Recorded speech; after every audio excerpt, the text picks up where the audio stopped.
নমো তচ্ছা ভগবতো অরহতো সম্মা সম্বুদ্ধস্স। জগৎপূজ্য মহাকারুণিক তথাগত সম্যক সম্বুদ্ধ শ্রীচরণে কৃতজ্ঞ প্রণাম নিবেদন করে পুণ্যপারমিতে অংশগ্রহণকারী সকল উপাসক উপাসিকাগণের নিরোগ দীর্ঘায়ু সুখী জীবন তথা জ্ঞান বিমণ্ডিত জীবন কামনায় শুরু করতে চলেছে আজকের অভিধর্ম চর্চা ক্লাস।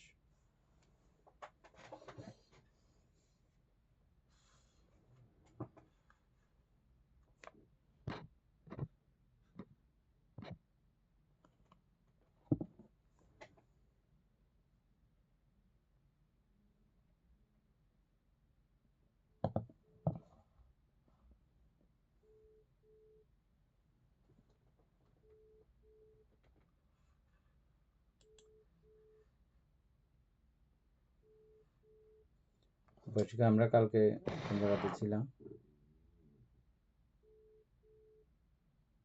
আমরা এখানে 52 ওই যেটা আমরা বেদনা এবং সংজ্ঞাকে যে পৃথক ভাবে দেখেছি এটা আবার একটু আলোচনা করবেন বলছেন।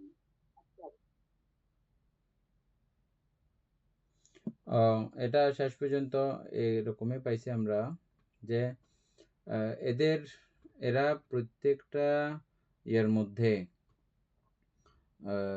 52 প্রকার চৈতসিকের মধ্যে এদের একটা স্পেশাল একটা ভূমিকা আছে। স্পেশাল ভূমিকা বলতে যেমন প্রত্যেকটা বিষয়ের মধ্যে একজন প্রধান বা অধিনায়ক হিসেবে কাজ করে না, প্রত্যেকটা বিষয়ের মধ্যে এরা এই দুই চৈতসিকও পুরো 52 প্রকার চৈতসিকের মধ্যে অনেকটা অধিনায়ক সদৃশ্য। এই জন্য এদেরকে প্রধান হিসেবে গণ্য করা হয়েছে।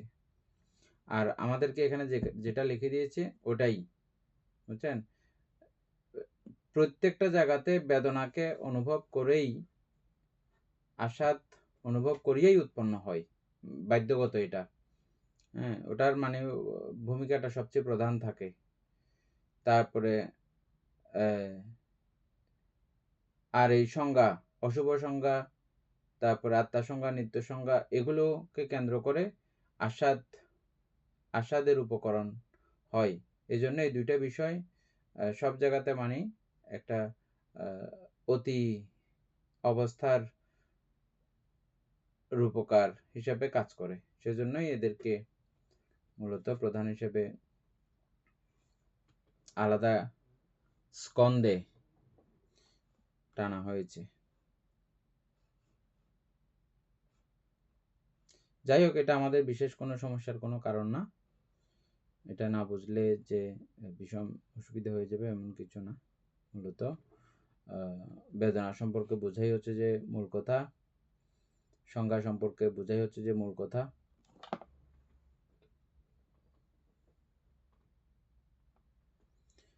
তারপরে দ্বাদশ আয়তন,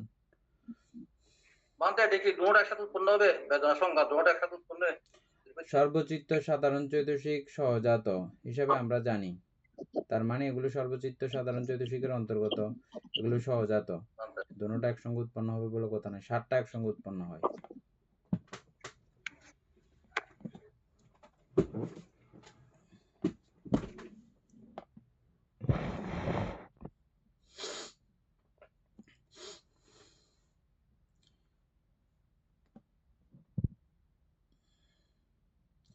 উপাসিকা ইন্দ্রা বড়ুয়া দ্বাদশ আয়তন পড়েন।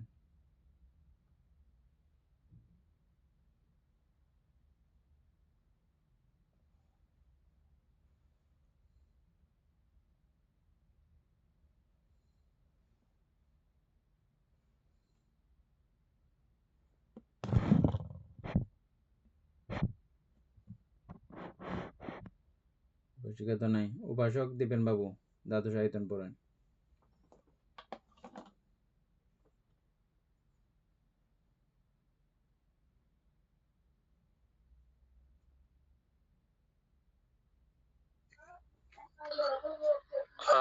দ্বাদশ আয়তন। আয়তন অর্থ উৎপত্তি স্থান, নিবাস স্থান ও বর্ণ দ্বার ও আলম্বন। চক্ষু বিজ্ঞানের আয়তন বা উৎপত্তি স্থান। এই প্রকারে শ্রোত্র ও শব্দ শ্রোত্রবিজ্ঞানের, ঘ্রাণ ও গন্ধঘ্রাণ বিজ্ঞানের, জিহ্বা ও রস জিহ্বা বিজ্ঞানের, কায়া ও স্পষ্টব্য কায় বিজ্ঞানের এবং মন ও ইহাদের মধ্যে আদি ৬টি আধ্যাত্মিক বা দ্বারভূত দেহস্থ আয়তন এবং রূপাদি ৬টি আলম্বন ভূত বহিরায়তন, ৫২ প্রকার চৈতসিক, ১৬ প্রকার সূক্ষ্মরূপ এবং নির্বাণ।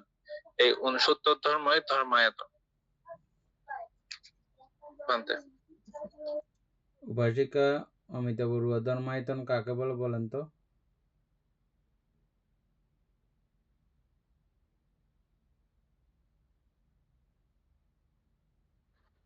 বান্তে এখানে তো বলতে ৫২ প্রকার চৈতসিক, তারপর ১৬ প্রকার সুকরূপ আর নির্বাণ।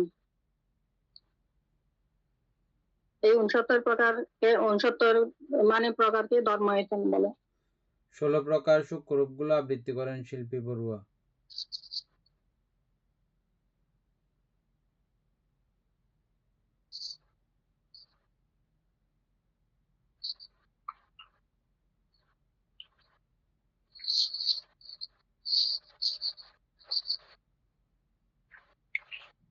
শিল্পী বড়ুয়া পাচ্ছে না, অমিতা বড়ুয়া আবৃত্তি করেন।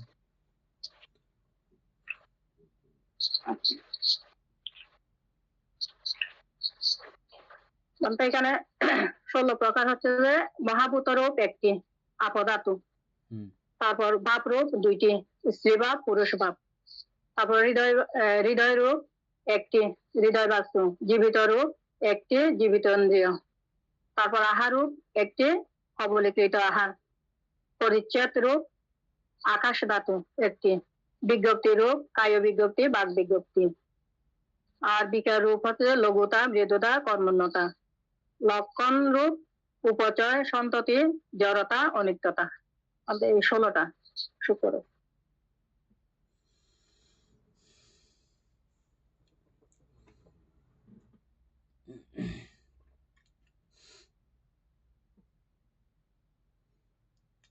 তাহলে তো বুঝে গেছেন পুরোটা, না? তো আর বুঝতে বাকি নেই।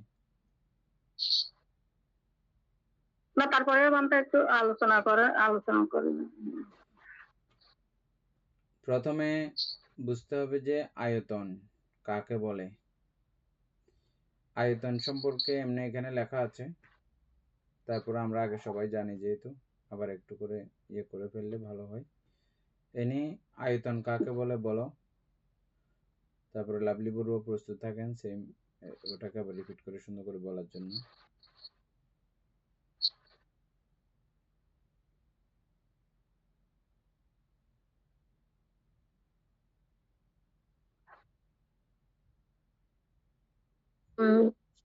ভান্তে আয়তন মানে তো আমরা বুঝি যে উৎপত্তি স্থান, অর্থাৎ যেটাকে আমরা নিবাস স্থান বলি। তো আর সেটা হচ্ছে যে মানে আমাদের পঞ্চ ইন্দ্রিয়ের বাহ্যিক এবং আধ্যাত্মিক দোনোটা মিলে কিন্তু ওটাকে আয়তন বলে।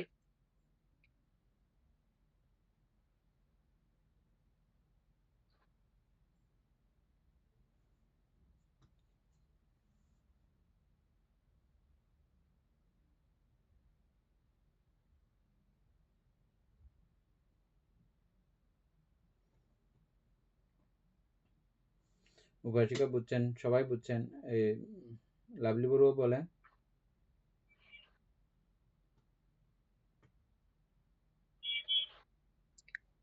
ভান্তে উনি বলবে না, অমিতা বড়ুয়া বলে।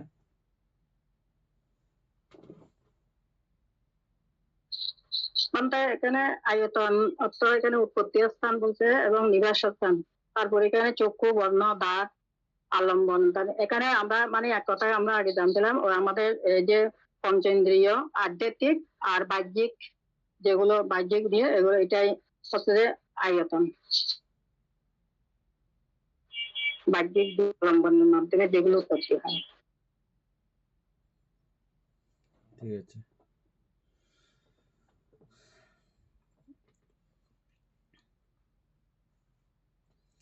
অর্থাৎ বিজ্ঞানের উৎপত্তি স্থান বা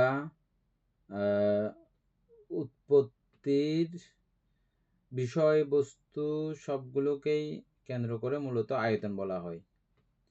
তাইলে আমরা জানি যে চক্ষু বিজ্ঞান উৎপন্ন হওয়ার জন্য চক্ষু এবং বর্ণ এটা, এবং ওটাকে আবার দ্বারও বলতে পারি, আলম্বনও বলতে পারি। বর্ণটা আলম্বন, চক্ষুটা দ্বার, চক্ষুদ্বার।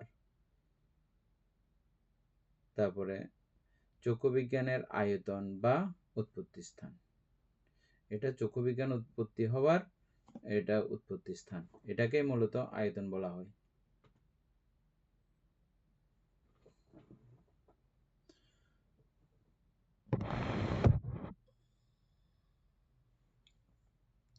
এই প্রকারে শ্রোত্র, শব্দ, তারপরে ঘ্রাণ, জিহ্বা, কায়, মন, এদের আলম্বন সহ টোটাল 12। ইহাদের মধ্যে চক্ষু আদি 6টি আধ্যাত্মিক বা দ্বার, দেহস্থ আয়তন, এগুলোকে দেহস্থ আয়তন বলা হয়। এবং বাকি রূপ, শব্দ, গন্ধরস আদি বাকি 6টি হচ্ছে যে আলম্বনভূত বাহিরায়তন। টোটাল এই 12টা।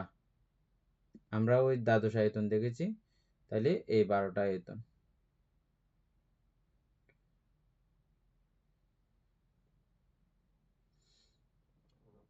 এরপরে আরেকটা কথা আছে এখানে, কি 52 প্রকার চৈতসিক।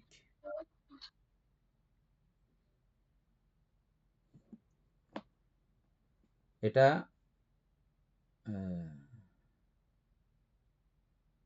52 প্রকার চৈতসিক, 16 প্রকার সূক্ষ্মরূপ এবং নির্বাণ, এই 69 ধর্মই ধর্মায়তন।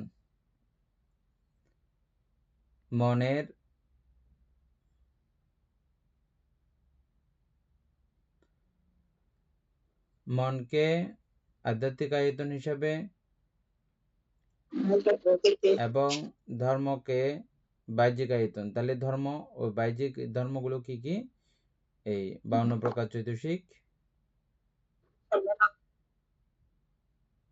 মঙ্গলক, 16 প্রকার সূক্ষ্মরূপ এবং নির্বাণ, এই 69 ধর্মই ধর্মায়তন।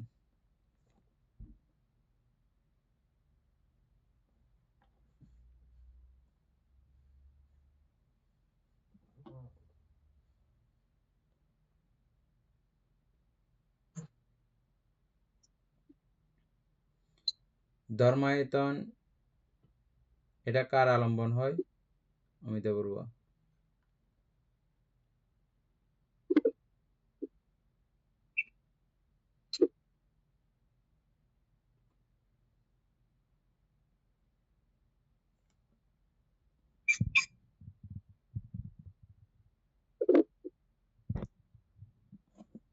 এনে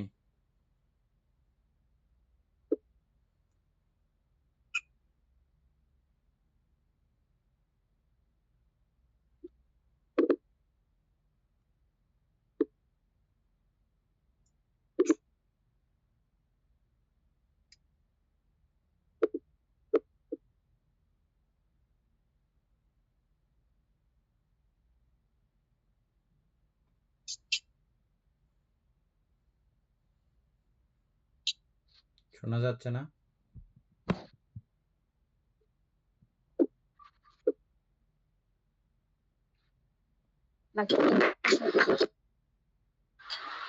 জানতে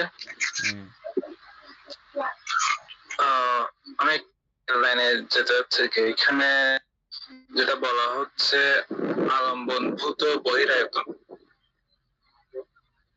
তো এই আলম্বনভূত বহিরায়তন যেটা, সেটা আসলে মানে কিরকম? এটা বুঝতেছি না।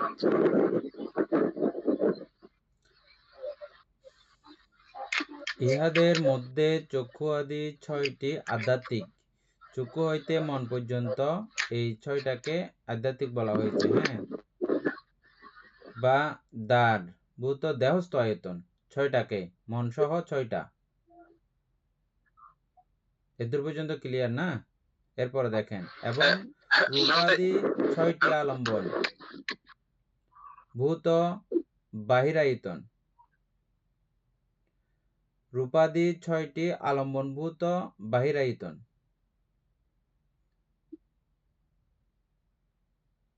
এটা বুঝছেন? মানে এই 6 আধ্যাত্মিক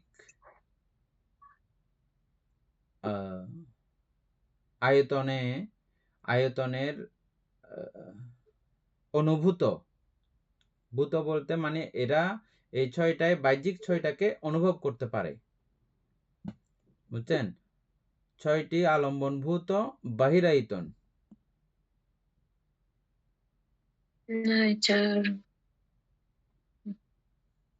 বুঝা গেছে? ভান্তে এখানে তো চোখ ভান্তে চোখের সাথে রূপটা যেমন বাইরে থাকে, কর্ণের সাথে শব্দটা যেমন বাইরে থাকে, তো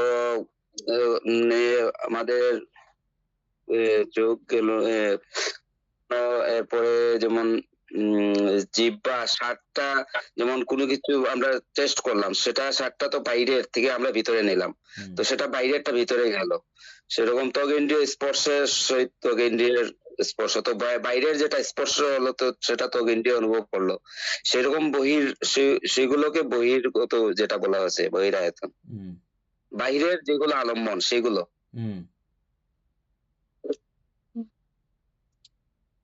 অর্থাৎ পঞ্চ ইন্দ্রিয় যেগুলো, ওগুলা হচ্ছে আধ্যাত্মিক, অর্থাৎ মানে অভ্যন্তরীণ। ওগুলার মাধ্যমে বাইরের জগৎটা মানে আমাদের ভিতরে প্রবেশ করে। আর হচ্ছে বহিরায়তন হচ্ছে যে ওই পঞ্চ আলম্বন বা স্বর আলম্বন যেগুলা, ওগুলা রূপ, শব্দ, গন্ধ, রস, স্পর্শ, ধর্ম, ওগুলা। ভান্তে, হ্যাঁ বলেন।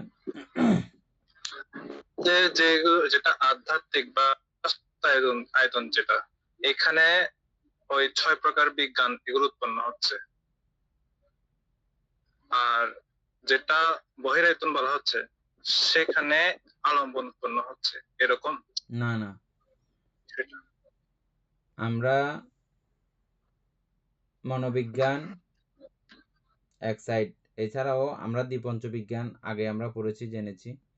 দ্বিপঞ্চ বিজ্ঞান উৎপন্ন হওয়ার জন্য চক্ষু আধ্যাত্মিক এবং বাহ্যিক হচ্ছে যে রূপ বা বর্ণ, এভাবে 6টার 6 বিষয়। আধ্যাত্মিক রূপ, আধ্যাত্মিক আয়তন 6টা, আর বাহ্যিক আয়তন 6টা। 5টা আমরা খুব সুন্দর করে চিনেছি, আর বাকি ধর্মায়তনকে আমাদেরকে চিনিয়ে দেওয়া হচ্ছে এখানে কি কি। 52 প্রকার চৈতসিক এবং 16 প্রকার সূক্ষ্মরূপ,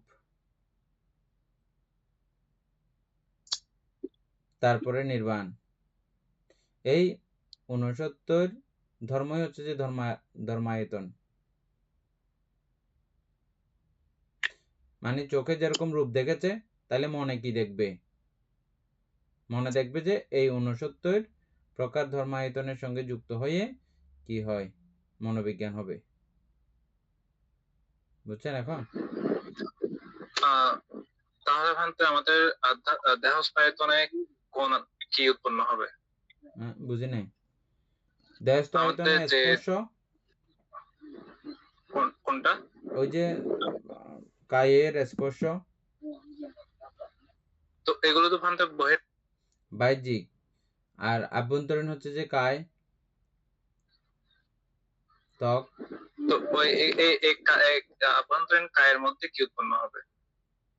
কায়ের মধ্যে যেটা স্পর্শিত হবে সেটা। মানে দেহস্থ আয়তন আর বহিরায়তনের মধ্যে এই যেটা উৎপন্ন হবে সেগুলোর মধ্যে পার্থক্য থাকবে না একটা? অবশ্যই পার্থক্য আছে তো। যেমন আপনি চোখেরটা তো বুঝছেন ক্লিয়ার। আচ্ছা, আমি এটা প্রত্যেকটা ক্লিয়ার করতে হবে। চোখেরটা বুঝছেন তো? আধ্যাত্মিক, বাহ্যিক দুটোটা বুঝছেন? চোখের মধ্যে যেটা আমাদের চক্ষু আয়তন, এটা হচ্ছে গিয়ে দেহস্থ, আর রূপ হচ্ছে গিয়ে বহিরস্থ। তারপরে ঠিক কানেরটা আছে, বলেন। তাহলে এই দুইটা হচ্ছে গিয়ে আয়তন। হ্যাঁ, চক্ষুটাও আয়তন আর রূপটাও আয়তন। হ্যাঁ, এটা আধ্যাত্মিক আয়তন, এটা বাহ্যিক এখন আয়তন। হ্যাঁ, এখন এই চক্ষু আয়তনে কি উৎপন্ন হবে? যদি রূপ যদি হয়ে থাকে, তাহলে রূপ এটা বহিরস্থ আয়তন। রূপটাই হচ্ছে যে মানে ওই বাহ্যিক আয়তন আর বর্ণ, মানে বর্ণ বলতে পারেন, রূপও বলতে পারেন, অথবা আরো কি, বর্ণ বা রূপ, যেটাই বলেন না কেন, ঠিক আছে? বানতে এটা না, দীপেন বলতে চাচ্ছি যে অর্থাৎ মাত্র যে চোখের যদি চোখ এবং রূপের মাধ্যমে যে আলম্বনটা ঘটেছে, ওইটা তো একক কোনো বিষয় হবে না। ওইখানে ওইটা আমাকে যদি বিজ্ঞানটা যদি উৎপন্ন করতে হয়, তাহলে আমার চোখের প্রয়োজন আছে। চোখ হচ্ছে আমার আধ্যাত্মিক, আর রূপ হচ্ছে যে বাহ্যিক, এবং রূপটা এবং সাথে হচ্ছে মনস্কার, এই তিনটার সম্মিলনে তিনটাই যখন একত্রিত হবে, তখন সেটা একটা বিজ্ঞান হবে।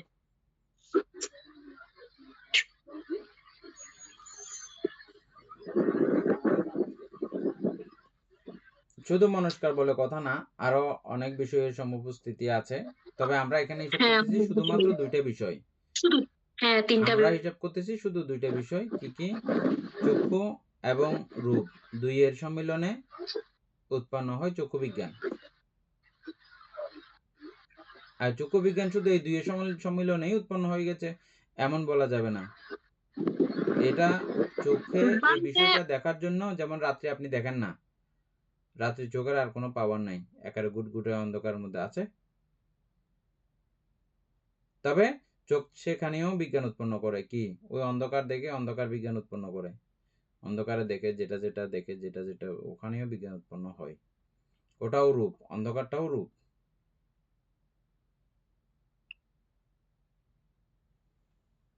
আর চোখ ডাইরেক্ট না থাকলে তখন আর চক্ষু বিজ্ঞান উৎপন্ন হয় না।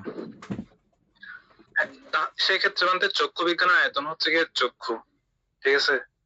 আধ্যাত্মিক আয়তন চক্ষু, বাহ্যিক আয়তন রূপ বা বর্ণ।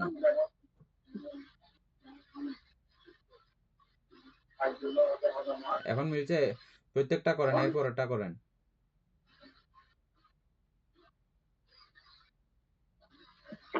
এরপর একটা শব্দ, শব্দ আধ্যাত্মিক না বাহ্যিক? শব্দ হচ্ছে বাহ্যিক। হ্যাঁ, আর আধ্যাত্মিক হচ্ছে গিয়ে শ্রোত্র, কর্ণ আর কি। তারপরে নাক, আধ্যাত্মিক না বাইরে? একইভাবে নাক হচ্ছে গিয়ে আধ্যাত্মিক। হ্যাঁ, আর গন্ধ বাহ্যিক? গন্ধ হচ্ছে বাহ্যিক। একইভাবে জিহ্বা আর রস, কায় ও স্পর্শ। হ্যাঁ, তারপরে মন, মন ও ধর্ম। ধর্ম। এই ধর্ম এখানে আমাদেরকে স্পেশাল ভেঙে দিয়েছে, ধর্ম কি কি, বুঝছেন?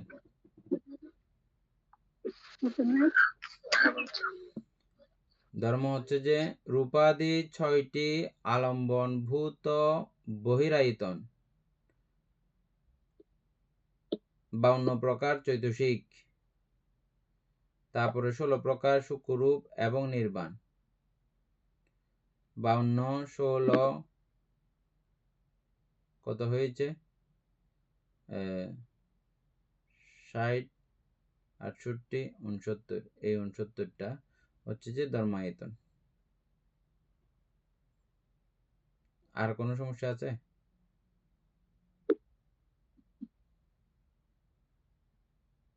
না ভান্তে। ঠিক আছে। অষ্টদশ ধাতু, উপাসক জ্ঞানশ্রী সিংহ পড়েন অষ্টদশ ধাতু।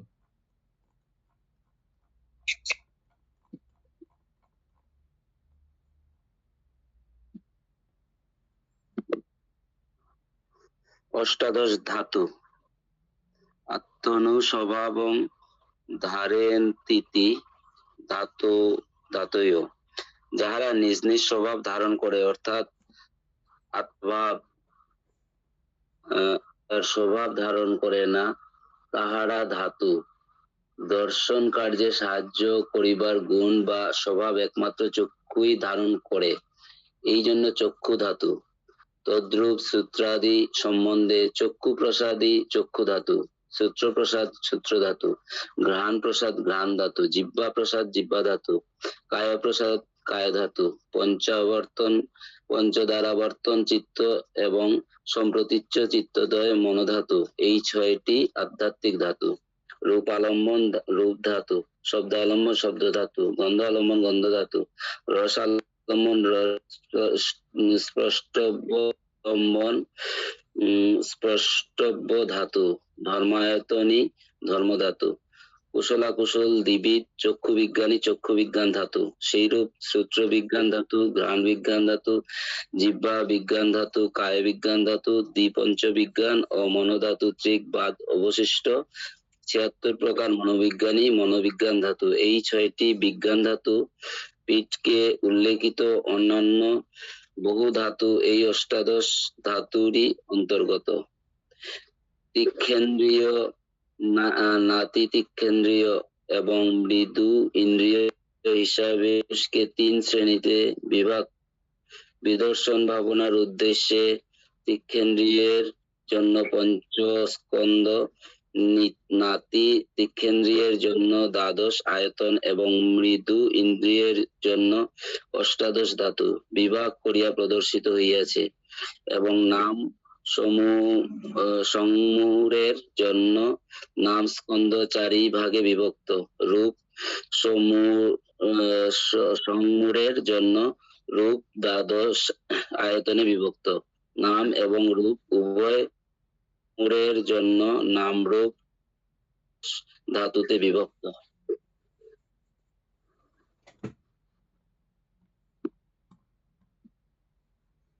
এ নিয়ে এক লাইন করে আলোচনা করো।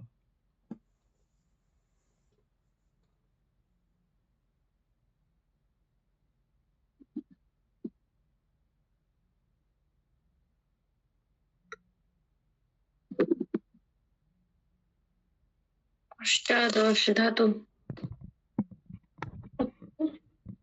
এবং দারিন্তিটি ধাতু, অর্থাৎ এখানে যাহারা নিজ নিজ স্বভাব ধারণ করে, অর্থাৎ আত্মার স্বভাব ধারণ করে না, তাহাই হচ্ছে যে ধাতু। অর্থাৎ এখানে বলছে যে মানে ধাতু কাকে বলে, অর্থাৎ যে শুধু নিজ নিজ অর্থাৎ নিজের স্বভাবে ধারণ করে, অন্য কোনো কারো স্বভাব উনি ধারণ করতে পারে না, ওটাকে বলছে যে ধাতু। যেমন এখানে বলছে যে দর্শন কার্যে সাহায্য করিবার গুণ বা স্বভাব একমাত্র চক্ষুই ধারণ করে, এই জন্য এটা চক্ষু ধাতু। অর্থাৎ এখানে বলছে যে অর্থাৎ চোখ চোখ চোখ শুধুমাত্র ওর রূপ দেখার স্বভাবটাই ধারণ করতে পারে। ও কিন্তু চোখ কিন্তু মানে কানের স্বভাবটা ধারণ করতে পারবে না, বা শোনার স্বভাবটা ওইটা ধারণ করতে পারবে না। ওর কাজ হচ্ছে যে শুধু দেখা, অতটুকুই পর্যন্ত করতে পারবে, এর বাইরে না। তো এই জন্য বলছে যে এটা চক্ষু ধাতু।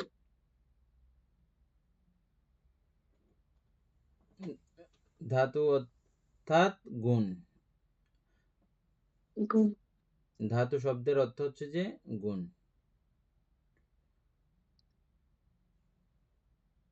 চক্ষু ধাতু মানে যে দেখার গুণ ধারণ করে, ক্ষমতা ধারণ করে, ক্ষমতা আছে, ওটাকে ওই অবস্থার জন্য চক্ষু ধাতু বলা হয়। এরকম একটা বুঝে গেলে বাকি সবগুলো একেবারে সোজা। হ্যাঁ, এটা চক্ষু ধাতু মানে আমাদেরকে এটা পুরো দেখা দিয়ে দেওয়া হয়েছে না, ওর দেখার ক্ষমতা ও রাখে, দেখার স্বভাব ওর কাছে আছে, অন্য কোনো স্বভাব নাই, ও নিজের এই গুণটা সে ধারণ করে, এজন্য ওকে চক্ষু ধাতু বলা হয়। তদ্রূপ সূত্র আদি সম্বন্ধেও একই কথা। তারপরে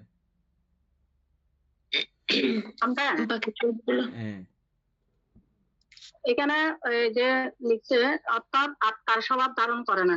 আত্মার বলতে যে আমরা মানে মানে আমি দেখতেছি আমি দেখতেছি বা আমাকে দেখতেছি এই ধরনের কোনো একটা আত্মার এই ধরনের কোনো কিছু না না না মনে হয় না বানতে এটা এটা তো চোখের কাছে তো শুধু দেখা আর কানের কাছে হচ্ছে শব্দ শোনা, এটাই বলো ধাতু। এনি বলো এটা কি বুঝছো বলো। প্রশ্নটা খুব ভালো প্রশ্ন, প্রশ্নটার উত্তর দাও এনি। দীপেন বাবু জানা থাকলে বলেন।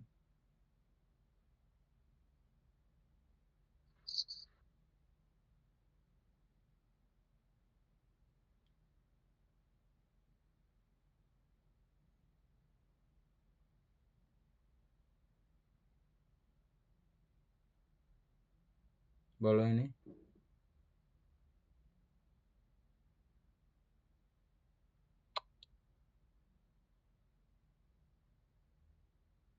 হয়েছে।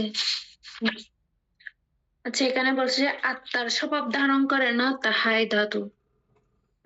আত্মা অর্থাৎ আমরা জানি যে আমাদের ভিতরে কোনো একটা সত্তা বা আত্মা কাজ করে, যে চোখ দিয়ে দেখি বা কান দিয়ে শুনি। কিন্তু আমরা যেটা অভিধর্মের আলোকে যেটা জেনেছি, অর্থাৎ চোখ বা কান কোনো কিছুই কিন্তু আত্মার অধীন নয়। এদের একটা প্রাকৃতিকগতভাবে একটা নিজস্ব স্বভাব আছে। এখানে আমি আমার বলার কোনো স্বভাব নাই। আহ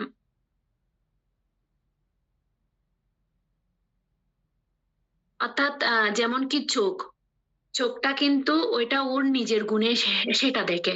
এখানে আত্মার কোনো বা আমি আমার কোনো কিছু ওই জায়গার মধ্যে নাই। ওইটা হচ্ছে ওর নিজস্ব একটা গুণ।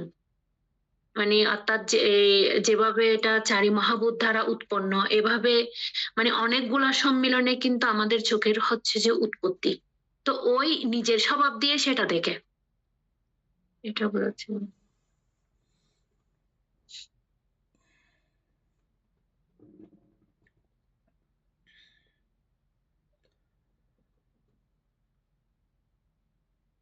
আত্মস্বভাব ধারণ করে না, এরকম লেখা আছে না?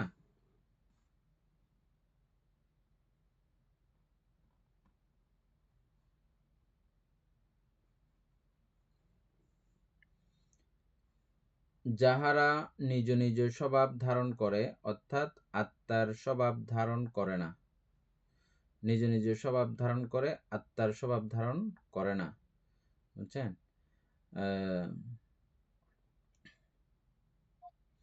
এখানে এনে যেটা বলছে সেটাও সে দৃষ্টিকোণ থেকে সেটাও বুঝেন। আমরা আত্মা কথাটাকে নিয়ে আরো অনেক গভীর থেকে গভীরতম পর্যায়ে গেছিলাম। ওই জায়গাটা মনে না রাখলে এই জাতীয় কথাগুলোতে বারবার আটকে যেতে হবে। হ্যাঁ, আমরা চারি মহাভূতের মধ্যে আত্মা অনাত্মা এরকম কিছু আলোচনা করেছিলাম, এটা কি আপনাদের মনে আছে?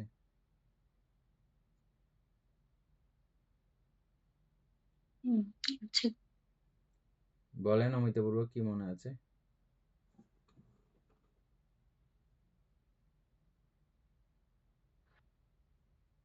বানতে এটা যেটা আমরা আমরা যে এগুলো ভুল করে আমার আমি এগুলো আমরা যে মনে করি আমার তারা আমি করতেছি আমরা যে এগুলো নিয়ে ভাবি, এটাকে প্রশ্ন বুঝেন নাই।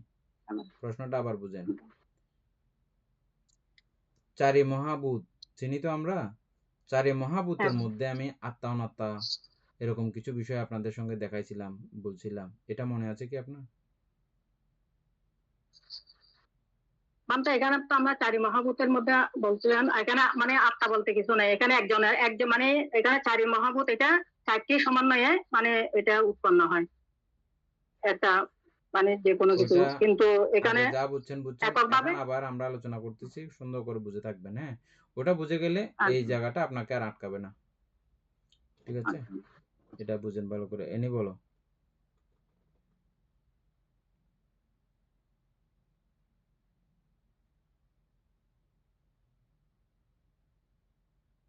আচ্ছা, চারি মহাভূতের মধ্যে বানতে আত্মা অনাত্মা বলতে, মানে আত্মা বলতে তো আসলে কোনো কিছুই নাই, সবকিছুই তো অনাত্মা।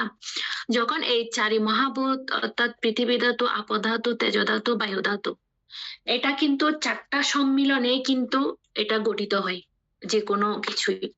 তো এখানে যদি এককভাবে যদি পঠবী ধাতুকে যদি বলে যে মানে তুমি এককভাবে কি কোনো কিছু কি উৎপন্ন করা সম্ভব, তখন পঠবী ধাতু সেখানে বলতে পারে না যে ওর একক কোনো কিছুই নাই, এককভাবে ও কোনো কিছু করতে পারে না। ঠিক ওভাবে পঠবী, আপ, তেজ, বায়ু এক একটা প্রত্যেকটাকে যদি জিজ্ঞেস করা হয়, কিন্তু কেউ কিন্তু নিজের এককভাবে কোনো কিছু উৎপন্ন করতে পারে না।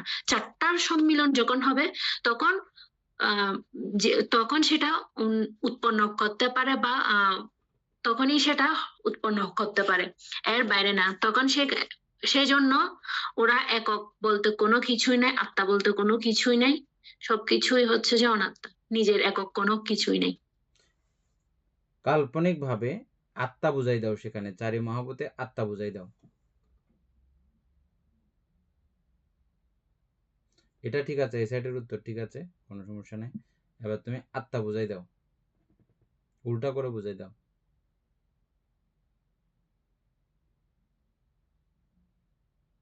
হুম।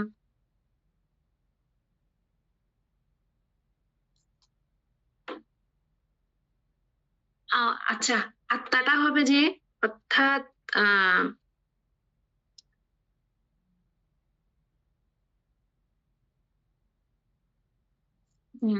মানে কোনো কিছু একটা বান্তা আছে। আবার যদি একেবারে যে আমরা যে নাই যে বলি, নাই বললেও কিন্তু সেটাও কিন্তু হ্যাঁ নাই, কিন্তু তারপরেও কোনো কিছু একটা যে আছে, ওই আছেটাকেই কিন্তু আমরা সেটা আত্মা হিসেবে মানি। যদি না থাকলে সেটার তো কোনো অস্তিত্বই আবার পাওয়া যায় না।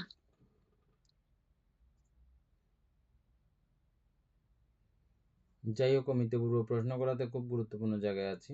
এই জায়গাগুলো, এই সূক্ষ্ম অতি সূক্ষ্ম অবস্থাগুলো বুঝতে না পারলে আমরাও নিত্য দুঃখ অনাত্ম, নিত্য দুঃখ অনাত্ম সবসময় বলতেছি, কিন্তু হ্যাঁ, আমরা আত্মা খুঁজতে বেড়াই যে আমাদের ওই জীবনী শক্তিকে কেন্দ্র করে আমাদের যে পুরো চলন শক্তি, বলন শক্তি, একদম যাবতীয় সব কিছুকে মিলিয়ে এখানে কেউ যেন একটা কেউ আমাদেরকে কন্ট্রোল করতেছে, ওরকম একটা কিছুকে আমরা বুঝতে থাকি, জানতে থাকি। আত্মা বলতে আমাদের এরকম একটা ভাব সকলের মধ্যে হয়ে যায়, বুঝছেন?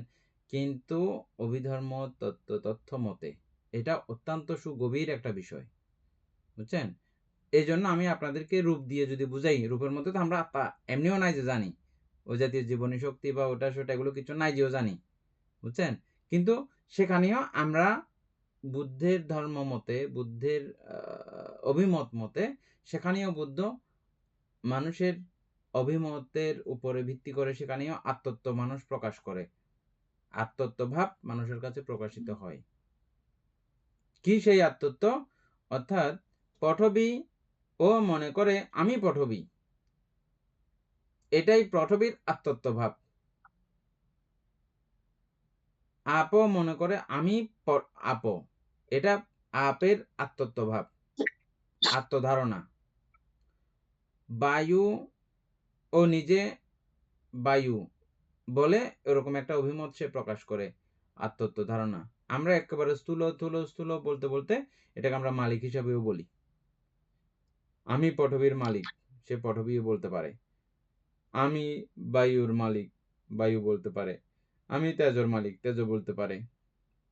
আমি আপর মালিক, আপো এরকম করে ও সরাসরি মালিকানা দাবি করতে পারলে, কে? ওই চারি মহাভূতে। কিন্তু এদের কারো মালিকানা দাবি করার মতো ক্ষমতা নাই, পরীক্ষিতভাবে। কেন নাই? ও যতই সূক্ষ্ম থেকে সূক্ষ্ম অবস্থা হোক না কেন, তার মধ্যে ওই চারি মহাভূতের অস্তিত্ব বিদ্যমান। চারি মহাভূত নাই তো সেইও নাই।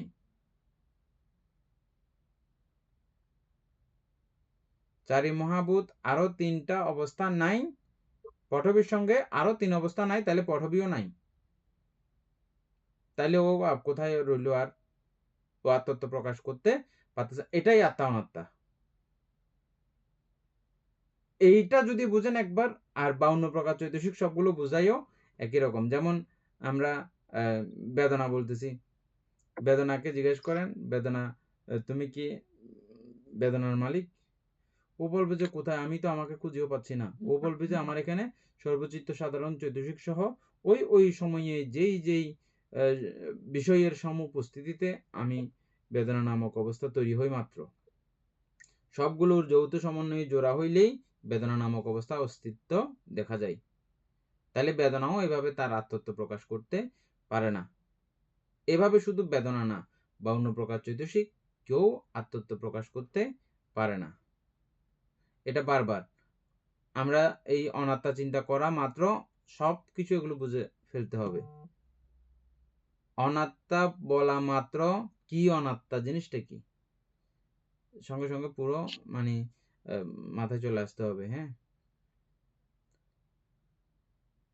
যাই হোক, খুব ভালো প্রশ্ন করেছেন।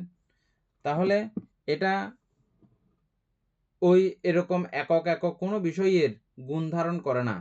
চক্ষু বিজ্ঞান বা চক্ষু বলতে যত কিছুর সমষ্টি সমন্বয়গত হয়ে চক্ষু পর্যন্ত এসছে, চক্ষু কি একক বিষয়?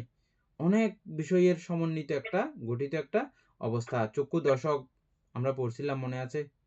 চক্ষু দশক, হ্যাঁ, ওটাকে আরো ভাঙেন আরো বড় হবে, আরো ভাঙেন আরো বড় হবে ক্রমান্বয়ে। সব কিছু সংমিশ্রণ আমরা চক্ষু পর্যন্ত বলতেছি।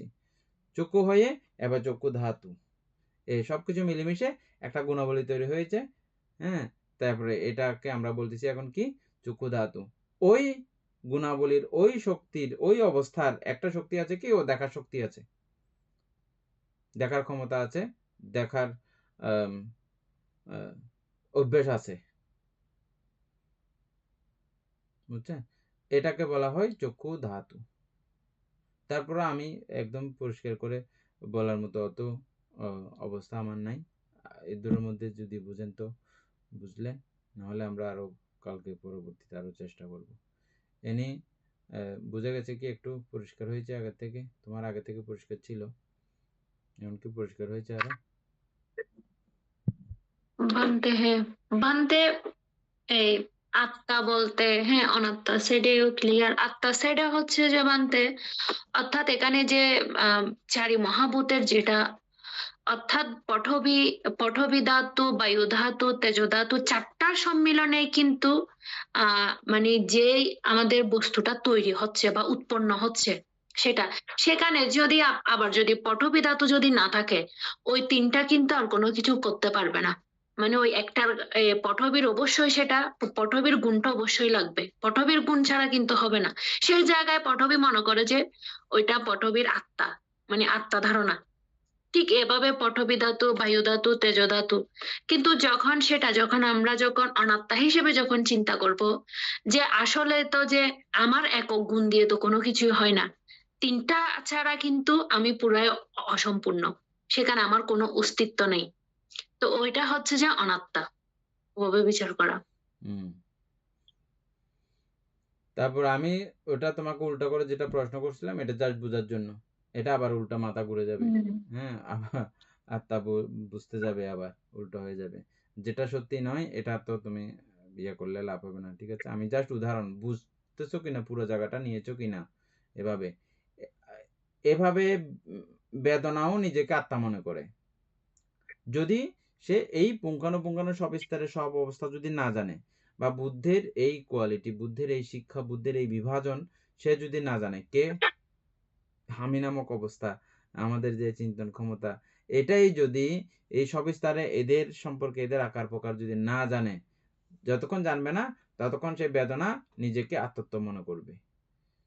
সংজ্ঞা আদি বা অন্য প্রকার চৈতসিক প্রত্যেকেই যার যার অবস্থানকে বিশাল মনে করবে এবং সে একটা কিছু মনে করবে। কিন্তু যখন সে বুঝে যাবে এগুলো তো ওদের ওদের ওদের সমন্বয়ে সংগঠিত একটা অবস্থা।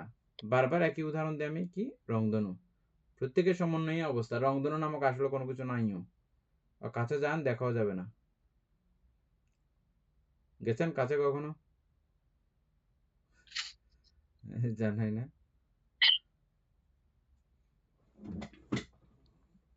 আচ্ছা, মাঝে মধ্যে আবার এরকম এই আত্মা অনাত্মা এগুলো বুঝেন কিনা আবার খেয়াল করবেন, বুঝছেন? খুব মানে কঠিন। আর এটা তো যদিও বা আমরা এত সহজেই আলোচনা করে ফেলতে পারতেছি অভিধর্ম পড়ার বদৌলতে, আপনাদের প্রত্যেকদিন ক্লাস করার বদৌলতে, এটা বলাটা এত কিন্তু আসলে সহজ কিছু না। অনিত্য দুঃখ অনাত্মা বলে ফেলা, এই অনিত্য আপনারা কত গভীর থেকে গভীরতম জায়গায় গিয়ে অনিত্য চিনতেছেন, হ্যাঁ।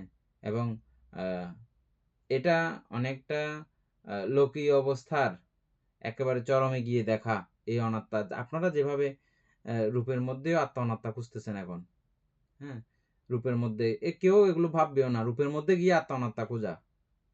রূপের মধ্যে আবার কিসের আত্মা অনাত্মা? এটা তো নামের মধ্যে না আত্মা অনাত্মার ব্যাপার থাকতে পারে হয়তো, হ্যাঁ, রূপের মধ্যে কিসের? তাহলে এখন আপনারা রূপ দিয়েও ওই বিষয়টাকে বুঝতে পারতেছেন। এখন কি আলোচনা করতেছিলাম?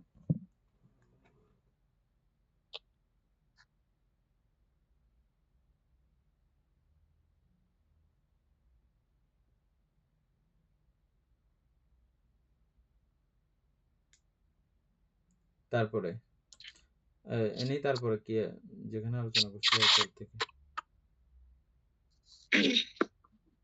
আত্মার স্বভাব ধারণ করেন এটা আলোচনা করা হয়েছিল তখন। তদ্রূপ শ্রোতাদি সম্বন্ধেও চক্ষু ধাতুটা তো বানতে বুঝতে পারছে মনে হয় সবাই।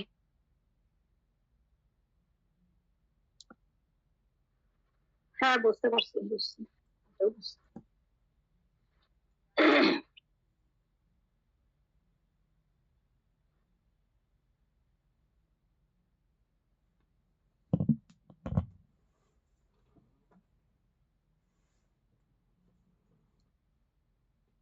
তারপর হবে যে চক্ষু প্রসাদে চক্ষু ধাতু, শ্রুত প্রসাদে শ্রুত ধাতু, ঘ্রাণ প্রসাদ ঘ্রাণ ধাতু, জিহ্বা প্রসাদ জিহ্বা ধাতু, কায় প্রসাদ কায় ধাতু। অর্থাৎ চোখের গুণে হচ্ছে যে চক্ষু ধাতু, চক্ষু প্রসাদ।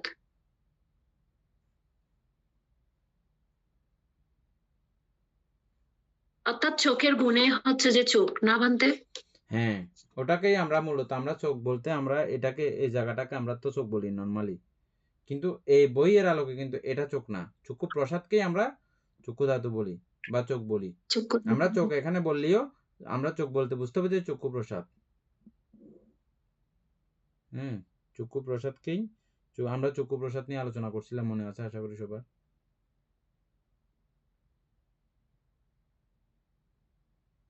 এনে বলো চক্ষু প্রসাদটা। বানতে প্রসাদ মানিয়া তো গুণ না,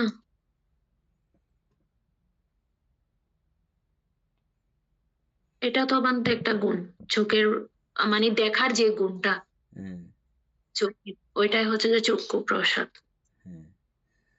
এটা আমরা এভাবে আলোচনা করছিলাম, যেমন হচ্ছে যে ডাইরেক্ট আমাদের চোখের যে পুরো সিস্টেম ডাক্তারি মতে যেগুলো যেগুলো বলতেছে, এটা আছে অমুক আছে অমুক আছে অমুক অমুক অমুক অমুক অমুক ব্যাপার, এটা না, শুধু এটার ব্যাপারে সে দেখতে পারে না। এখানে দেখার জন্য তার আরো বাহ্যিক যে কর্মকাণ্ড, বাহ্যিক যে উপাদান, বাহ্যিক যে অবস্থাগুলো লাগে, সবকিছু মিলেমিশে একটা অবস্থা ওখানে আবার তৈরি হয় চোখের মধ্যে। সবকিছু মিলেমিশে একটা অবস্থা তৈরি হয়, শুধু এই মাংসের ক্ষমতা নাই এটা দেখার জন্য, চক্ষু মাংসের ক্ষমতা নেই। ওই প্রসাদের মধ্যে সবকিছু একাকার হয়ে এমন একটা জায়গা, এমন একটা অবস্থা তৈরি হয়, এটা আরো বুঝতে সহজ হবে। চক্ষু ধাতু মহাভূত হতে উৎপন্ন, ঠিক আছে, কিন্তু চক্ষু ধাতুর মধ্যে এবার চক্ষু প্রসাদের মধ্যে চারি মহাভূত নাই। এটা আমরা পড়ছিলাম, মনে আছে? অনেকদিন আলোচনাও করছিলাম এটা নিয়ে, এনি মনে আছে? বানতে মনে আছে। এখন পুরো ক্লিয়ার হয়েছে বিষয়টা? চক্ষু প্রসাদের মধ্যে কি নাই? চারি মহাভূত। চারি মহাভূত নাই। চারি মহাভূত নাই, তাহলে আমরা যদি এখানে, এটা তো চারি মহাভূত আছে এখানে, ওটা হিসাব করলে কি এখন হবে? না, হবে না। বানতে ওইটা কি আমরা ওইটা উদাহরণ দিয়েছিলাম যে অর্থাৎ আমাদের মানে দুধ আর দধির মধ্যে যেটা না, এটা দুধ থেকে দুধার দধির ওইটা উদাহরণ নাই। না, এখানে এই উদাহরণ মিলে না। এটা আমরা তেমন খুব ভালো কোনো উদাহরণ পাই নাই।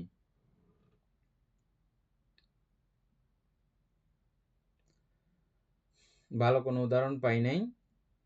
তবে আমরা এটা বারবার আলোচনা করতে করতে সকলের বোধগম্য হয়ে যাবে যে এই চক্ষু প্রসাদের মধ্যে যেহেতু চারি মহাভূত নাই, তার মানে এটা চোখের এই জায়গাটা না, ওখান থেকে উৎপত্তি, ঠিক আছে। চক্ষু প্রসাদের ওই জায়গাকে কেন্দ্র করে আরো যে জায়গার কোন কোন জায়গায় ইয়া হয়েছে, এগুলো ওই যে যারা এরকম মহাপণ্ডিত হয়েছেন ওই বিষয়ে, তারা এগুলো খুব অনায়াসে বলতে পারবেন। অমুক অমুক অমুক অমুক বিষয় আছে, ওগুলোর মাধ্যমে এটা এই চক্ষু প্রসাদ তৈরি হয়েছে। এই চক্ষু প্রসাদকেই আমরা মূলত চক্ষু বলে এখানে বলবো, ধারণা করব। ভান্তে এটা কি উপাদারূপ, মানে চারি মহাভূত থেকে কিন্তু হ্যাঁ অবশ্যই উপাদারূপ হইলেও অন্যান্য উপাদারূপের মধ্যে সরাসরি চারি মহাভূত বিদ্যমান, কিন্তু চক্ষু প্রসাদের মধ্যে চারি মহাভূত বিদ্যমান নাই। সেম ভাবে শব্দ প্রসাদ না, শ্রোত প্রসাদ, ঘ্রাণ প্রসাদ, তারপরে কায় প্রসাদ, এগুলো কোনোটার মধ্যে কি নাই, চারি মহাভূত নাই। কিন্তু আধ্যাত্মিক হলেও এগুলো আবার এখানের সঙ্গে সরাসরি সংযুক্ত নয়। ভান্তে ওইটা ওই যে যেটা মানে টর্চের আলোর একটা উদাহরণ দিয়েছিলেন মনে হয় এখানে। ওই টর্চটা ঠিক আছে, ওইটা চারি মহাভূত বা সবকিছুর সম্মিলনে কিন্তু এটা উৎপন্ন, কিন্তু ওই আলোটা কিন্তু একটা হচ্ছে আলাদা, ওইটাতে কিন্তু চারি মহাভূত নেই। ওই ইয়াটা যে বৃত্তির উপর যেটা দাঁড়িয়ে আছে ওইটা চারি মহাভূত, টর্চলাইটের উদাহরণ। হ্যাঁ ওইটাই, টর্চলাইটটা মানে চারি আলোটা মহাভূত, কিন্তু এখান থেকে একটা শক্তি নির্গত হয়ে তারপর দেখার কাজ করতেছে গিয়ে ওই আলোটা।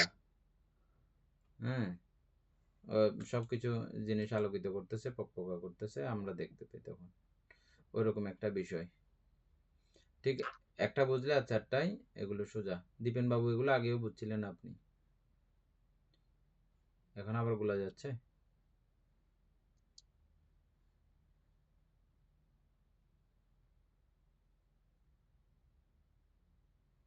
তারপরে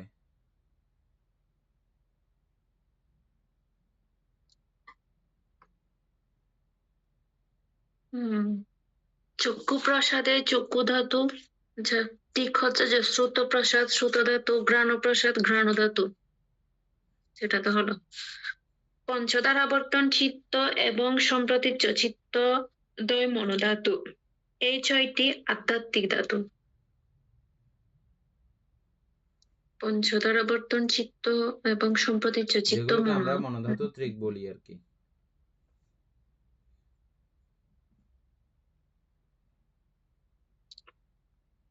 পঞ্চদার আবর্তন চিত্ত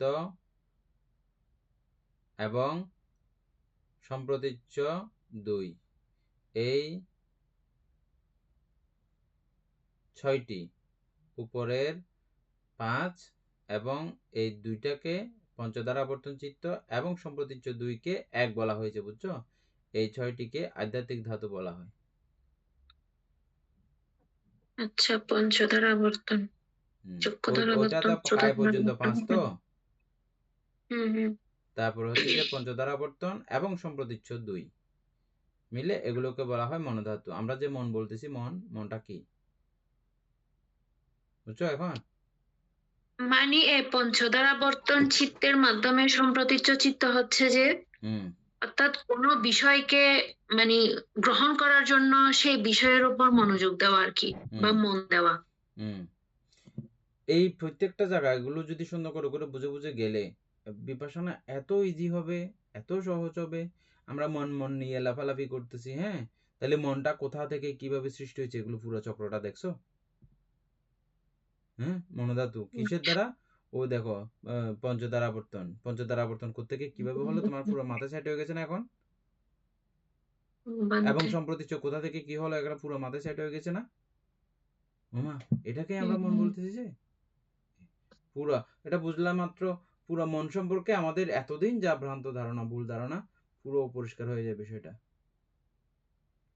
মন নিয়ে লাফালাফি আর নেই। মন নিয়ে লাফালাফি করার আর কোনো বিষয় নেই। মনকে গুরুত্ব দেওয়ার মতো, মনকে অগুরুত্ব দেওয়ার মতো, মনকে কিছু বলার মতো যে পরিস্থিতি আর থাকতেছে না।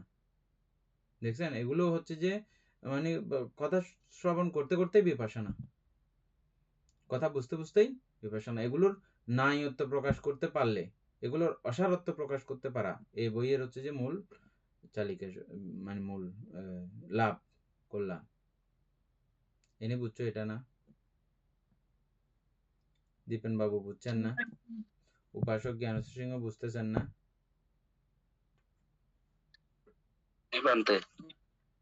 তারপর উপাসক পুতুল বাবু বুঝতেছেন না?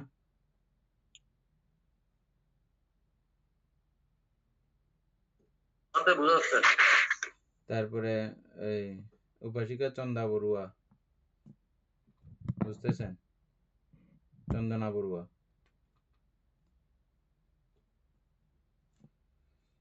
ঠিক আছে, আমরা আজকে মনোধাতু পর্যন্ত থাকি। আমাদের ক্লাসের মধ্যে কয়েকদিন যাবত নতুন জয়েন করেছেন, ওনাকে তো বুঝি নাই, আবার বলে পঞ্চধারাবর্তন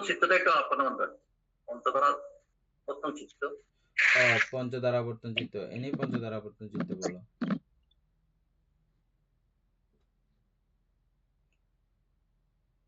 সবিস্তারে বলো, বুঝতে পারার মতো করে। পঞ্চধারাবর্তন হচ্ছে যে একটা হচ্ছে চক্ষু ধারাবর্তন, শ্রুত ধারাবর্তন, ধারাবর্তন, ধারাবর্তন, মনোধারাবর্তন।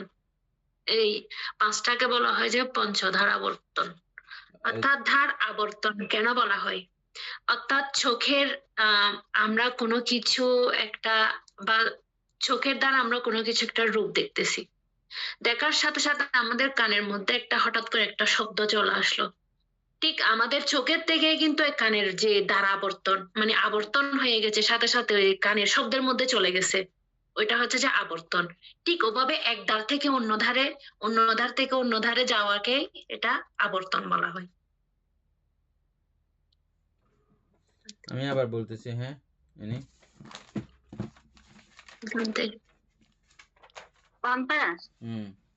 প্রথমে মনোদ্বারে আসবে না, মনোদ্বার থেকে পঞ্চদ্বারে যাবে। এগুলোর জন্য কতগুলো ছবি ব্যবহার করা হয়, আমাদের কাছে এই ছবি টবিগুলো না থাকার কারণে কেরেঙ্কাল হয়ে গেছে।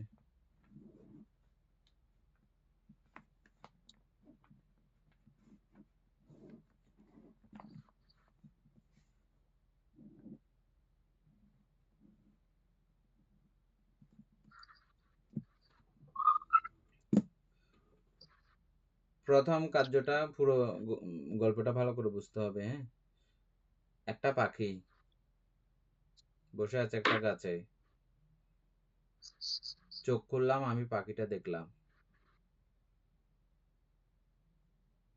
দেখা মাত্র প্রথম যে কার্যটা ঘটে সেটা দেখে মাত্র সে কিচ্ছু বুঝে না, কিচ্ছু জানে না, কোনো কিছু তার ক্ষমতা নাই, চোখের এমন কোনো কিছু ক্ষমতা নাই ওটা কি পাখি না কি এটা সেটা বোঝার জন্য কিছু নাই। এটা অত্যন্ত দ্রুত গতিতে ঘটে, এই জন্য আমাদের এই সমস্তগুলো কখনোই জানা হয়নি। বুদ্ধ আমাদেরকে এগুলো পুঙ্খানুপুঙ্খানু উনি দেখেছেন বলে আমাদেরকে বলেছেন বলে আমরা বুঝতেছি যে বলার, আলোচনা করার এই সুযোগ হচ্ছে যে আমাদের। হ্যাঁ, এই পাখিটা দেখা মাত্র প্রথমে ভবাঙ্গের মধ্যে গিয়ে স্পর্শিত হয়। ভবাঙ্গের মধ্যে যখন গিয়ে স্পর্শিত হয়, ভবাঙ্গ আমরা চিনছি খুব ভালো করে জানি না, প্রথম স্পর্শ হওয়ার নামটা হচ্ছে যে অতীত ভবাঙ্গ। ও দেখে মাত্র ওখানে প্রথমে ইয়ে করে দিল, অতীত ভবাঙ্গও কোনো কিছু জানো না, এমনি কিছু নড়াচড়া হয়েছে বা কিছু একটা আসছে, কে কি অমুক সমুক কিছু জানো না এখনো। হ্যাঁ, তারপরে এগুলো যদি সে তাকে নড়ানোর মতো, তাকে ইয়া করার মতো ক্ষমতা সম্পন্ন যদি সে আলম্বন হয়, ভবাঙ্গকে জাগ্রত করার জন্য সেই ক্ষমতা সম্পন্ন যদি আলম্বন হয়, বা ওই সময়ের ওই মানসিক শক্তি সবকিছু মিলিয়ে যে জাগ্রত ভাব যদি তৈরি হতে পারে, তখন চলন অবস্থা হয়। মানে একটু সজাগ সচল হলে তখন বলা হয় চলন। এটাকে আমরা বলি ভবাঙ্গ চলন। ভবাঙ্গ চলন থেকে আরো একটু যদি বেশি শক্তি হয়, তখন ভবাঙ্গ উপচ্ছেদ। ভবাঙ্গ থেকে উপচ্ছেদ হয়। এই উপচ্ছেদ হয়ে সরাসরি কোথায় যায়? চক্ষুদ্বারে। আবার রিপিট, দেখেন আবার চক্ষুদ্বারে আসছে। এখানে একবার দেখেছে সে, একবার দেখেছে, কোনো কাজ হয় নাই। ওটা দেখে ভবাঙ্গের মধ্যে এই সমস্ত কার্যক্রমগুলো চলে, আবার সে চক্ষুদ্বারে পুরো বিষয় আবার আসছে সেখানে। কি হয়েছে রে, ঘটনা কি রে এখানে? হ্যাঁ, এটাকে বলা হয় চক্ষুদ্বার আবর্তন চিত্ত। এখানে ফার্স্ট টাইম সে একটা ইয়ে হলো, প্রথমবার যে দেখেছে কোনো কিছু হয়নি, দ্বিতীয়বার যখন ঘুরে আবার সে যখন দেখতেছে, একবার চোখ দিয়ে এটা নিয়ে ও রিসিভ করে ওখানে গেছে, ওখান থেকে আবার ঘুরে আবার চোখে, এই যে চোখে আসার অবস্থাটা হচ্ছে যে চক্ষুদ্বার আবর্তন। এটা হচ্ছে চক্ষু বিজ্ঞান। এদূর পর্যন্ত এই চক্ষু বিজ্ঞান শেষ হওয়ার পরবর্তী কার্যক্রম ঘটে কি? সম্প্রতীচ্য।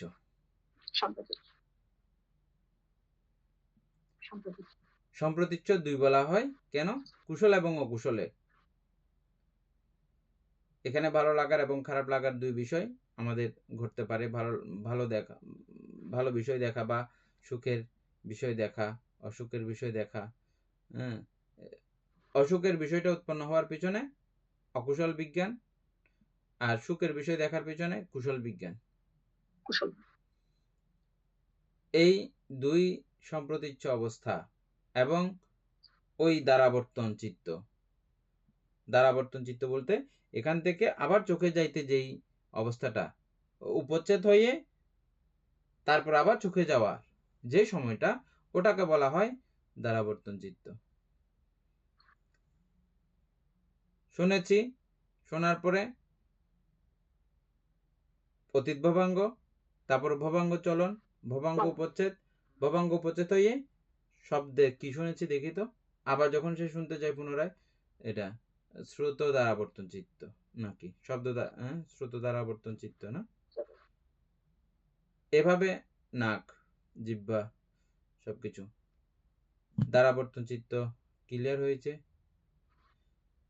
অমিতা বড়ুয়া, এনি, উপাসক পুতুলবাবু, ঠিক ওই জায়গাটা, এগুলো বিধিচিত্তের ছোট একটা খণ্ডিত অংশ, দ্বারাবর্তন চিত্ত। এই দ্বারাবর্তন চিত্ত এবং সম্প্রতীচ্য, এই দুইয়ের সমন্বয়। দ্বারাবর্তন মানে দ্বিপঞ্চ বিজ্ঞান, এবং দুইটা সম্প্রতীচ্য কুশল এবং অকুশলে যে সম্প্রতি, এই অবস্থাটাকে বলা হয় মন, মনোধাতু। এটাকেই মানে মন বলতেছি আমরা, মনোধাতু বলতেছি। আর বাকিটা হচ্ছে যে মনোবিজ্ঞান ধাতু। এইটার যা কিছু মনে যা কিছু ইয়ে করে, পরবর্তীতে এগুলো গবেষণা নানা কিছুকে কেন্দ্র করেও বলবে, অনেক কিছু করবে। হ্যাঁ, ওই মনের ওই বিষয়গুলোকে কেন্দ্র করে, এটা হচ্ছে মনোবিজ্ঞান ধাতু। মনে যা ধারণ করেছে এই মুহূর্তে, ওটাকে আবার বিস্তারিত এবং ব্যাপকত্ব করা, এটা মনোবিজ্ঞান ধাতুর কাজ। এনে রিপিট করো।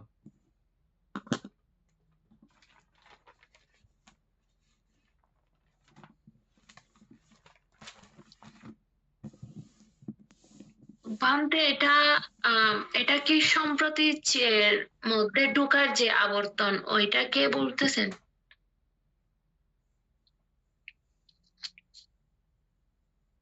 আমরা তো বান্তে যে আম গাছ, আমের যেটা উদাহরণ,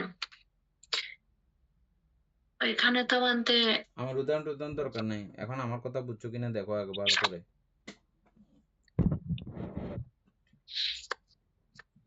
প্রথমে চোখ একটা পাখি দেখেছে, আমের উদাহরণ দিয়ে বলি, কোনো অসুবিধা নেই। একটা মানুষ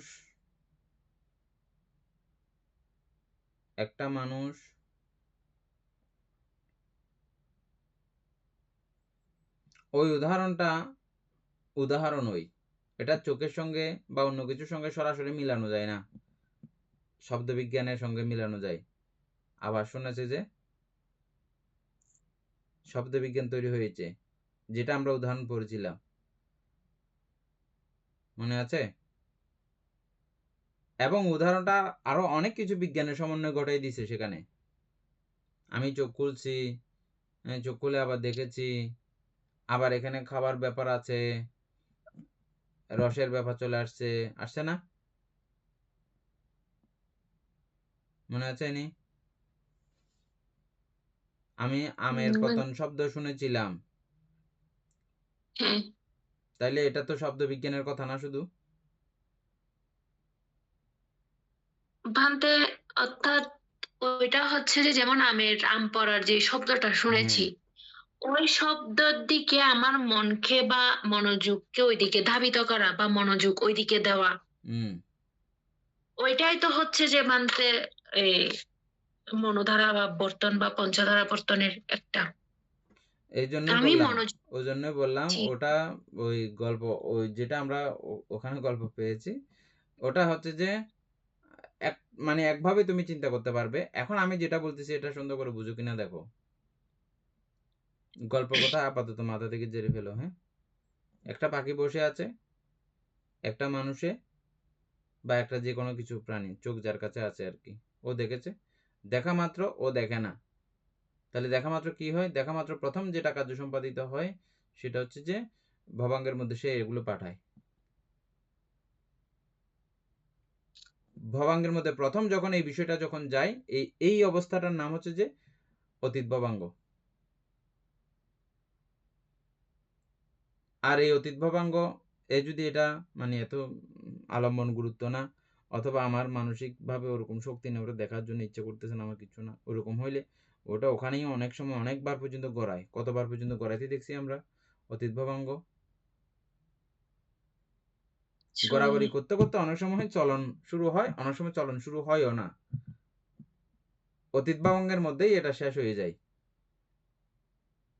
আবার পুনরায় দ্বারাবর্তন হয়ে চোখ পর্যন্ত যাবার সেরকম ক্ষমতা সবসময় হয় না।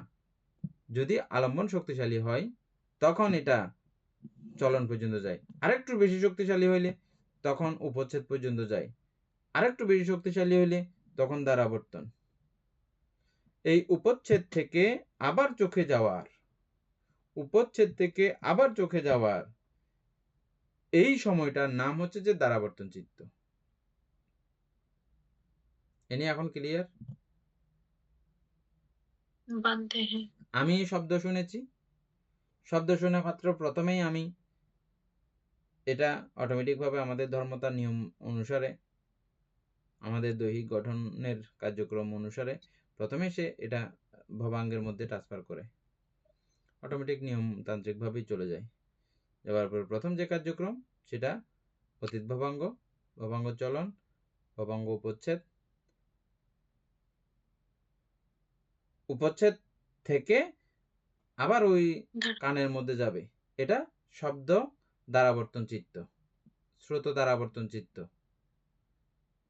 ওই সময়টা দ্বারাবর্তন থেকে আবার কানে যাওয়া পর্যন্ত, আবার কানে গিয়ে তারপর এটা তো শব্দ কানের দ্বারাই শোনা গেছে যে, হ্যাঁ, শুধু ওই বিজ্ঞানের কাজ, শুধু এটা শব্দ, এটা কান এটা শুনতে পেয়েছে, কান থেকেই এসছে, এটা অন্য জায়গা থেকে আসা নাই, এই সিগন্যাল এদূর পর্যন্ত জানতে পারা হচ্ছে যে বিজ্ঞান, শব্দ বিজ্ঞান। সম্প্রতীচ্যের মধ্যে হচ্ছে যে আবার সে বিনা বাধাই, এটা যে শব্দ বিজ্ঞান, ঠিক আছে, এটাকে বিনা বাধাই ও রিসিভ করা হচ্ছে যে সম্প্রতীচ্য। সন্ধিরণের কাজ কি? এবার ও এর মতো আরো আগে শব্দ আরো আগে শুনেছি কিনা, আছে কিনা, এগুলো নিয়ে নানা রকমের ও পুরো দিয়ে, আমরা যেমন একটা নাম ইয়ে করলে ক দিলে ক নামের যত সেভ আছে মোবাইলের মধ্যে সব নামগুলো আস্তে এসে যায় না, বা কে দিয়ে যদি আমরা সেভ করে ওগুলো সবগুলো দেখায়। যে গুগলের মধ্যে আমরা কোনো কিছু টাচ করি দিয়ে এর সিরিয়ালে যত কিছু থাকতে পারে, আপনি আগে যা চার্জ করেছেন না করেছেন, এগুলো পুরো একটা বিষয় দেখা দিয়ে থাকে না, ওরকম আর কি। আপনার আগে এরকম কিছু আছে কি না ওই শব্দ সম্পর্কে, ওই জায়গাতে ট্রান্সফার করা হচ্ছে সম্প্রতিচ্ছ, সন্তিরণ যাচাই বাছাই করবে আছে না আছে। ও দেখলো যে এটা পাখির শব্দ, এরকম একটা চেনার বুঝার একটা অবস্থা হয়, এটা সন্তিরণ। তারপরে পাখি শব্দ হলে আমি কি করব, এটা ব্যবস্থা দেয় একটা, এটা খুব শব্দটা খুব সুন্দর পাখি শব্দ, আমি শুনি বা এটা আমার কাবুয়া শব্দ ভালো লাগতেছে না, দৌড়ো কা কা করতেছে। এই যে একটা ব্যবস্থা নেওয়া, এই কার্যটা যেখানে সম্পাদিত হয়, এটা ওই সন্তিরণের পরে ব্যবস্থাপনের মধ্যে গিয়ে, এরপরে হচ্ছে যে জবন কার্যক্রম, জবনের পরে তদালম্বন, তদালম্বন পরে কি, তো এটা এখানে চিত্তের সমাপ্তি, একটা চিত্তের এখানেই সমাপ্তি। আর সেই চিত্তের মধ্যে আমরা থেকে গেলে আবার ওই ঘুরে ঘুরে ঘুরে ঘুরে ওখানেই ঘুরবে, আবার অতীত, চলন, উপচ্ছেদ, দ্বারাবর্তন, এভাবেই মানে এটা কন্টিনিউ রানিং থাকে, একই বিষয়ে বারবার রাখলে আর কি, থাকলে আর কি, ভালো মনে করলে, চিত্ত ভালো মনে করলে এগুলো রাখে, রাখলে রাখে না, এগুলোর নিয়মে চলে। কিন্তু আমরা এই ধ্যান শিক্ষার জগতে যখন যাই, তখন এখানে জোর করে আমরা ওই নাকের বাতাসের মধ্যে যাবতীয় মন প্রাণ উজাড় করে দিয়ে ওটাই এর মধ্যে আমরা ঘুরে ঘুরে ঘুরে ঘুরে রাখি দিই, অন্য জায়গাতে আর যাইতে না দেওয়া। হ্যাঁ, ওই আমরা চক্ষুধারের চিত্রের মধ্যে পড়ছিলাম যে 46 প্রকার, তো ওখানে আমরা পঞ্চধারাবর্তন পাইছিলাম। পঞ্চধারাবর্তনের মধ্যে আমরা এখানে লেখা আছে ভবাঙ্গ বা মনোধার থেকে আলম্বন ত্যাগ করে পঞ্চধারে যাওয়াকে পঞ্চধারাবর্তন বলে। আর পঞ্চধারের মধ্যে আবর্তন চিত্তটা কাজ করে বলে পঞ্চধারাবর্তন বলে। মানে এখানে এখন এটা অহেতুক ক্রিয়া চিত্ত হিসাবে ধরা হইতে পারে। এখন আমার আলোচনাটা বুঝছেন? হ্যাঁ, এখন ওই পড়ার সঙ্গে এই আলোচনার সঙ্গে পুরো ম্যাচিং হয়েছে। হ্যাঁ, আমি যেগুলো আলোচনা করছি এভাবে আবার কোনো বইয়ে লেখা থাকবে এরকম না, এটা আপনাদের আলোচনার সুবাদে এ পর্যন্ত আসা এনে, ঠিক আছে? আপনাদের আলোচনার সুবাদে প্রত্যেকে আলোচনা করতে করতে করতে করতে আমরা এই পর্যন্ত, এর থেকে আরো উন্নততর অবস্থা হইলে আমরা ভবিষ্যতে আরো আলোচনা আরো গভীর থেকে গভীরতর করব। সধর্মপ্রাণ প্রিয় উপাসক উপাসিকা বৃন্দ, আচ্ছা আমরা যেটা বলতে যাচ্ছিলাম, আমাদের ক্লাসের মধ্যে উপাসক একজন নতুন জয়েন করেছে, ওনাকে স্বাগত জানানো হয়েছিল, আমাদের বিধুভূষণ বড়ুয়া, ওনাকে স্বাগত জানাই নাই আমরা। উপাসক আপনার পরিচয়টা দেন, এনে আমাদের ক্লাসের সকলের পক্ষ থেকে ওনাকে একটু স্বাগত জানাও এবং আমাদের ক্লাসের কিছু নিয়ম নীতি সম্পর্কে ওনাকে একটু বলে দাও। উপাসক, আগে আপনি আপনার পরিচয়টা দেন, কোথায় থাকেন, নাম কি? মিউট খুলতে হবে, মিউট খুলতে হবে, মিউট করা আপনার মোবাইল, মিউট খুলতে হবে। চশমা না, মিউট, মোবাইলে মিউট করা আছে,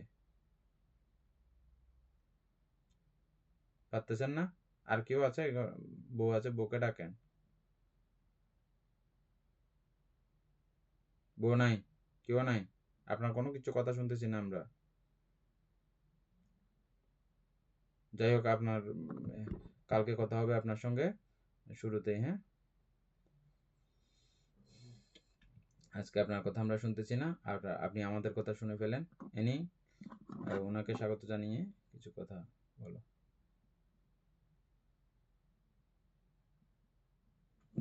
উনি হচ্ছেন যে শিলচর আইরংমারা, আমি যখন ইন্ডিয়াতে ছিলাম তখন ওনাদের ওখানে গেলে আমি দুইটা বাসাতে আমি যাইতাম, উপাসক জ্ঞানশ্রী সিংহ এবং উপাসক বিধুভূষণ বড়ুয়া, এরা কাছাকাছি, এদের আত্মীয় বটে, এরা দুজনে আত্মীয়, খুব হৃদ্যতা সম্পন্ন। তো বেশ কিছুদিন থেকেই এই ক্লাস করার জন্য আগ্রহ প্রকাশ করতেছিলেন, শেষ পর্যন্ত ক্লাসে যুক্ত হয়েছে, এখন আমাদের সঙ্গে ক্লাস করতেছে।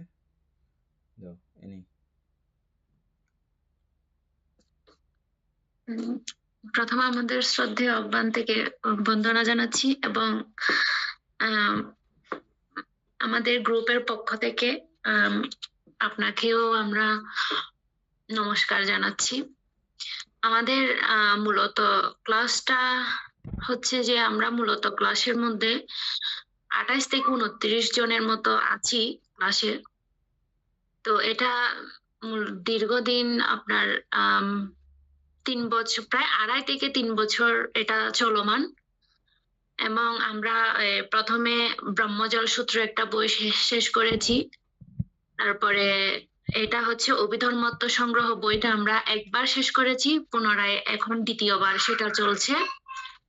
তো প্রথমে হয়তোবা ক্লাসের মধ্যে এখানে অনেক কিছু হয়তোবা উঠে আসবে, প্রথম হয়তোবা আলোচনাটা তেমন একটা ভালো লাগে না, কারণ যদি আমরা সেটা বুঝতে না পারি।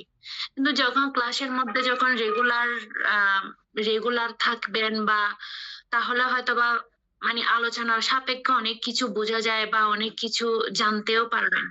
তো ঠিক সবার অবস্থা ওরকম হয়েছে। প্রথম কিন্তু আমরা কেউ এভাবে বুঝতে পারি নাই। দীর্ঘদিন ধরে ক্লাস চলার কারণে হয়তোবা আমরা কিছুটা আয়ত্ত করতে পেরেছি এবং সেই সাথে আমাদের ভালো লেগেছে বিধায় ক্লাসে যারা আছি সবাই কিন্তু ভালো লাগে বিধায়, বুঝতে পারে বিধায় এভাবে দীর্ঘদিন যাবত এখানে মানে সবাই ক্লাসটা করে যাচ্ছে, মানে 2.5 থেকে 3 বছর যাবত। তো আপনাকে আসলে অসংখ্য ধন্যবাদ দাদা, আপনি যে আমাদের এই ক্লাসে যুক্ত হয়েছেন।